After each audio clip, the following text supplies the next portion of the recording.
Iron heart Tony স্টার্কের পরবর্তী উত্তরসূরি নাকি সে নিজেই একটি অনন্য চরিত্র? চলুন জেনে নেই। আয়রন হার্ট, যার আসল নাম রিরি উইলিয়ামস, মার্ভেলের একটি নতুন তরুণ সুপারহিরো। এমসিইউতে রিরিকে প্রথম দেখা যায় ব্ল্যাক প্যান্থার ওয়াকান্ডা ফরএভার সিনেমায়।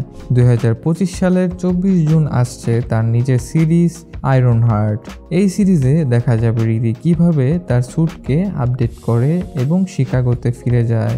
আরও তার সাথে মুখোমুখি হবে এক জাদুকরী ভিলেন দ্য হুড, যে প্রযুক্তি ও ম্যাজিকের এক অদ্ভুত সংঘাতের জন্ম দেয়। এই সিরিজের মূল বার্তা, রিরি কোনোভাবেই টনি স্টার্কের প্রতিস্থাপন নয়, সে নিজের মতো করে নিজের পথ তৈরি করছে।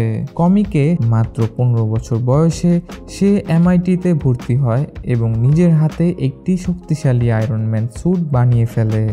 টনি স্টার্ক তার প্রতিভায় এতটাই মুগ্ধ হন যে তিনি রিরিকে গাইড করা শুরু করেন।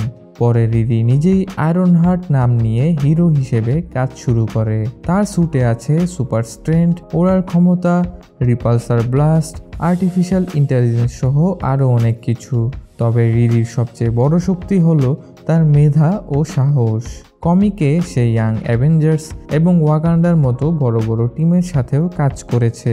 তোমরা কি আয়রন হার্ট সিরিজের জন্য এক্সাইটেড? নিচে কমেন্ট করে জানাও।